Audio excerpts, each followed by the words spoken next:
Hello, welcome to the Cornbread Masala Show, another episode from our podcast. I'm Cornbread, the pothead, along with Masala, the dothead. I'm from Kentucky, he's from India. It's not culture clash, it's culture shock. Enjoy the show. Are you okay with that? I am okay with that. Yeehaw! Cornbread Masala Show. Brought to you by 859 Daily Grind LLC and the dynamic duo of comedy, Cornbread Masala. That's us. Well, it's Wednesday, June 17th, 2026, and we're coming to you from the legendary Bargain Basement Bungalow. Hey, this place is legendary. It's kind of scary too, but it's fun too. This is a cool place. It's in my basement, man, and we call it the Bargain Basement Bungalow. We shoot our podcasts here, and we put on little shows, and we've even had events here, haven't we, Vin? Yeah, we've had a blast. Got another one coming up on June 27th. Yeah, Vin Cat's birthday. But yeah, I thought birthday's the 23rd. Oh, the 23rd we're having on time. But anyway, that's what's up today, man. Are you ready to get into the podcast? I am totally okay with that. Yeehaw! Let's get going, man. Today I thought we would talk about, because I know you've asked me questions and you're fascinated by it, because just a little backstory. I am oh wow, you want me to do that? I love doing that, man. Yeah, you're gonna do the national anthem. I don't have any. I've got to do it a cappella. Okay, that's fine. But I don't have any music. But I'm very patriotic. Oh, say, can you see by the dawn's early lights what so proudly we hailed at the twilight's last gleaming, whose broad stripes and bright stars through the perilous fight for the ramparts we watched were so gallantly streaming, and the rockets' red glare, those bombs bursting in air, gave proof through the night that our flag was still there. Oh, say, does that star-spangled banner yet wave for the land of the free and the home of the brave? Yeah. Shout out to America. I'm all patriotic. But anyway, baby, let's get after this, man. I think the topic today, and I'm a very patriotic redneck. I'm a subcult of a redneck. I'm a redneck burnout, but I know I fascinate you sometimes, and I thought today's subject, redneck culture, and anything you want to ask Cornbread about being a redneck. Yeah, man. I think it's a very intriguing thing, and I really, one thing that really kind of gets on my nerves is a lot of these stereotype, the negative stereotype, but we're going to get into that later. There's just on Kentucky and the whole Appalachian, people just have these misconstrued ideas. Oh, there's a lot of stereotypes, man, living in Kentucky. Maybe it's just me, but descent, I've dealt with my fair share of stereotypes, and that's what I think. But let's get back into, let's reel it back and talk about the topic. Well, is there anything that you'd like to ask me about being a redneck, or handled anything, or why I would do things the way I do them? Yeah, man. First of all, I'd like to, tell me a little bit about your education. Well, you've heard me many times in my jokes and comedy talk about, I dropped out, and the only thing that stood between me and college was what? High school. It could be a hurdle. But, I never failed a grade at school. Made it all the way to 12th grade. First semester of 12th grade, guidance counselor calls me in. I think Mrs. Gaines was her name, very nice lady. Yeah. She told me, she said, Tommy, I'm looking over your records here, and as your guidance counselor, this is my job to inform you and keep you up on what's going on, but we added up your credits, and you're not going to be able to graduate with your class at the end of the year because you're short some credits, but not many. And she said, we need to get a little more aggressive with your schedule, if you want to graduate with your class. And she gave me a couple of more options. She said, or you can come back, go to summer school. You won't graduate with class, get your GED, or come back the next year. She said, I would suggest this even. come back next year, take a very light schedule, the couple of classes you need, take like art, gym, those 2 classes, and eat lunch and go home every day early or something like that. Right. And so she gave me 3 viable options, but I was smoking. I started smoking weed in like junior high, really heavy, and was smoking then. And I was known for making what's called bud decisions that will have a burnout turnout. So, A, do you think I followed the advice of the guidance counselor and did any 3 of those options? Or B, do you think I made a bud decision? I think you made a bud decision. B, bud decision. You know what B stands for? Burnout. So I went to my car, 73 Impala, got in it, pulled me a bag of weed out, rolled me one up, fired it up, started the car, left. Never went back to school. Went and got me a job. About a week later, landed a job at Papania's Produce, driving a truck, delivering produce wholesale. Man, you know what's wild? I still see that produce truck going around everywhere. It's wild. Yeah, and I turned 60 this year. Right. Yeah, about 5 weeks ago. I'm about 60 years old in a little over a month. What is the date today? 14th? No, my birthday was on the 17th, so it's been about 3.5 weeks I've been 60 years old. Wow. But I feel pretty good to be 60. I mean, I think I look my age, but I don't think I look bad for my age, do you? I mean, I don't think I look terrible for 60. I think I look 60, but I mean... I don't think you look 60, though. Okay, good.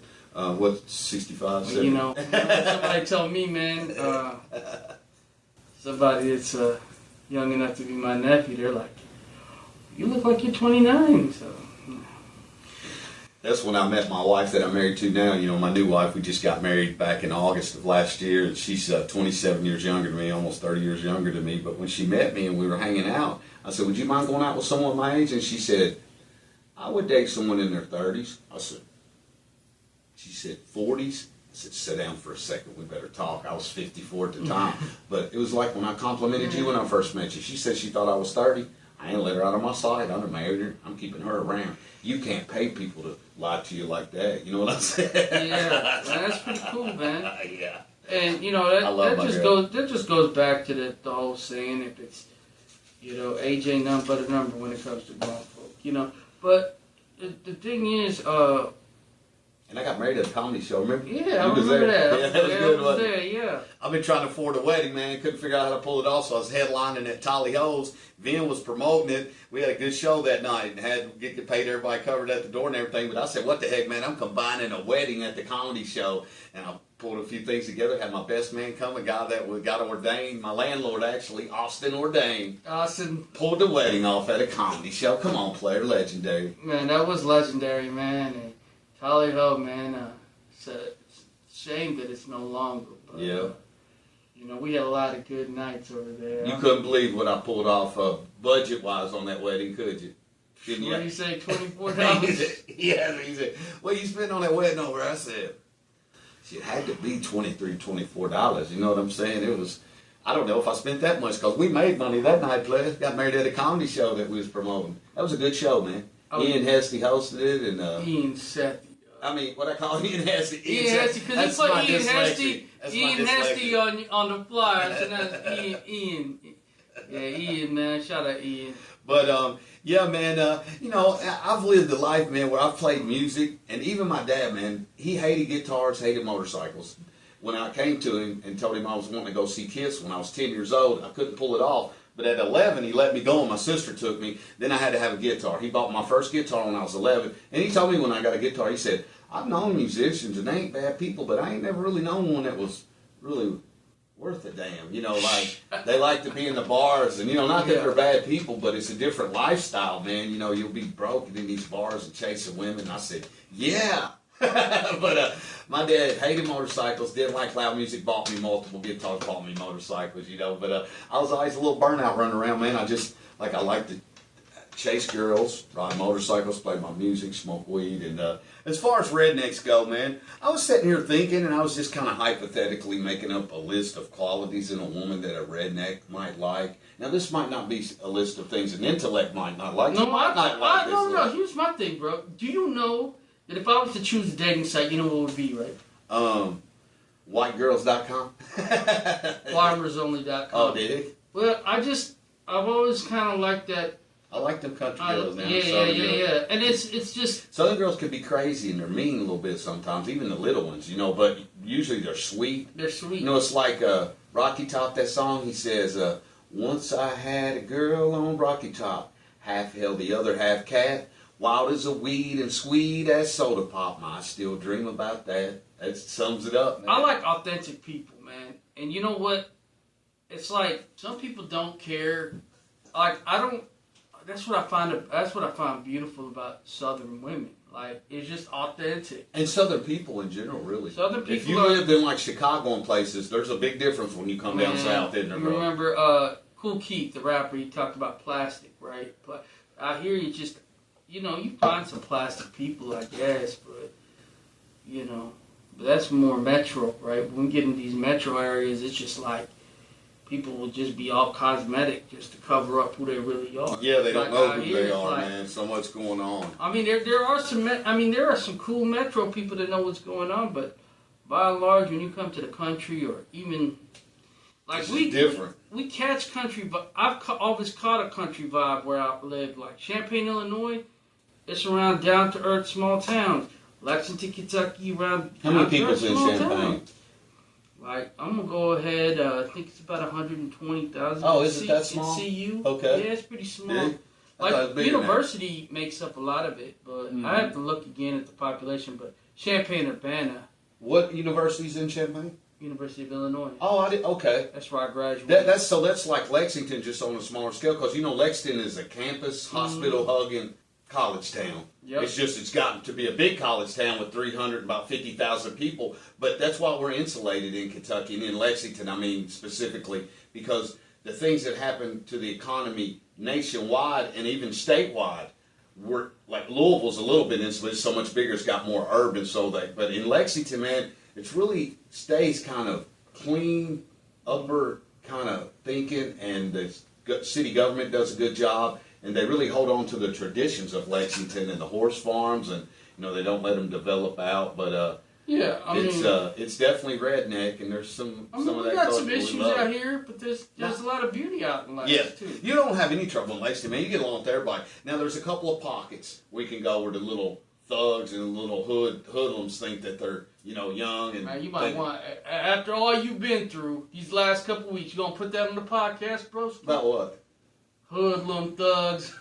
Well, oh man, I'm just talking about the ones on the comedy scene. No, I'm just kidding. But look, man, I piled a list here of redneck qualities that we might like in a woman, and I thought I'd read these off since it's a redneck thing. We're trying to dig into the culture a little bit, but qualities in a woman that a redneck looks for: a woman that can plow a field. That's pretty good. Work 2 full-time jobs. Okay. Birth a child at home. That's a good quality. Do concrete work. Because that driveway will crack and sag, and if she can fix that, that's great. Set tobacco plants. When it's time to put out tobacco, a good woman to set tobacco plants. Take a charge. If you get in trouble and she gets out and says, "No, that's my weed, officer." That's a good girl. Hot wire stolen cars. Maybe that's not. We'll mark that off the list. But I think those other ones are sound. You know what? I ain't even gonna front, man. I like me some thug mommies. Brown privilege and white trash. One's broke and one has cash. I completely disapprove of this message.